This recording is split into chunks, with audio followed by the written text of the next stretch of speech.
and welcome to the Game Master how-to series from the Army Painter. Today we're going to show you how to paint a marble effect.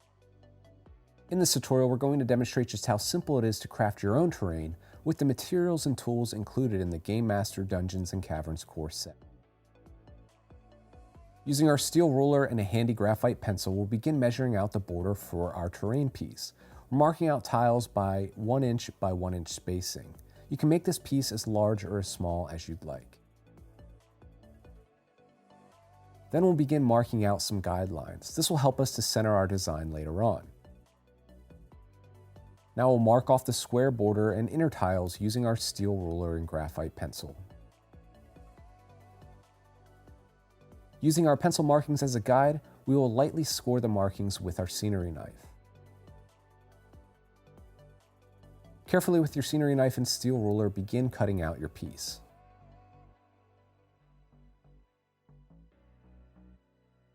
Going back to our graphite pencil, we'll trace the score marks, leaving a deeper and more pronounced crease. Using an old brick, we'll stamp it into the foam to create added texture.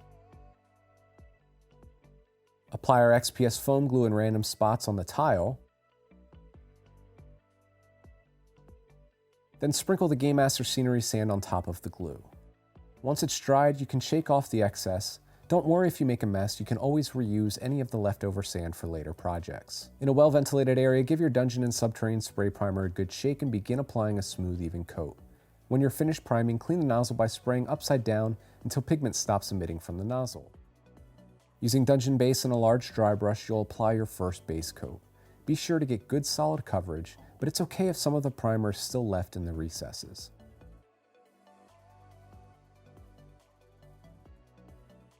Next, you'll apply a dry brush of dungeon highlights using your medium dry brush.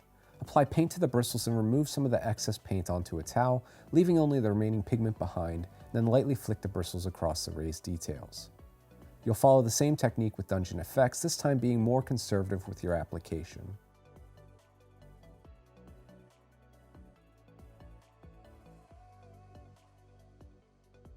We'll thin down some Brink Black with water and use this to apply a shade to the rocky textures.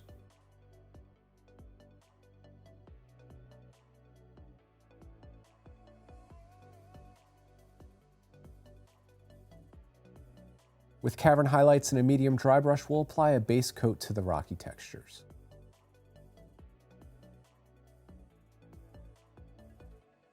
Then we'll apply a dry brush using Cavern effects. This time, we'll be a bit lighter in our application and focus this on the most raised areas.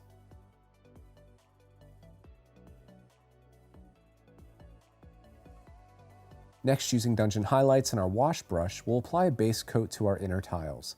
This is where we'll create our marble effect. With dungeon effects paint and a medium dry brush, we'll apply a second coat to the tiles to brighten them up a bit.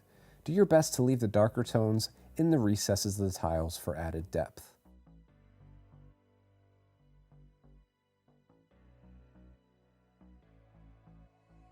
Once more, we'll thin down some Brink Black with the Army Painter Wargamer Regiment brush, and we'll very carefully begin tracing in faint organic lines to begin our marble effect.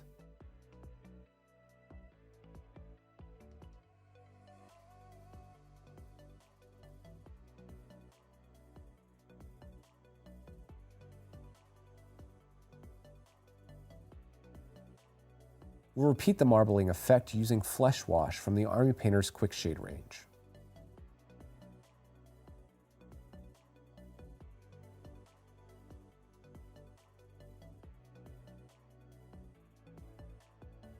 Add some Subterranean Wash to your palette and use the wash brush to begin feathering in this color randomly around the stones or other parts of the tile to create an aged and mossy effect. With a mixture of Subterranean Wash and Flesh Wash, we'll add further grit and grime to the tiles to give it a weathered appearance.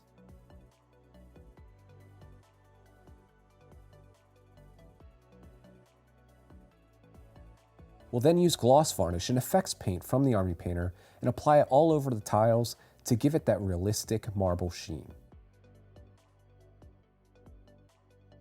With a bit of XPS foam glue, our dungeon tufts, and tweezer from the Army Painter tool range, we'll begin applying some foliage to our tiles in random areas. And with that step complete, our marble effect is done. If you followed along, then you've just learned how simple, easy, and fun it can be to create your own cavern terrain with the tools and materials found inside the Game Master Dungeons & Caverns core set, made for adventurers by the Army Painter.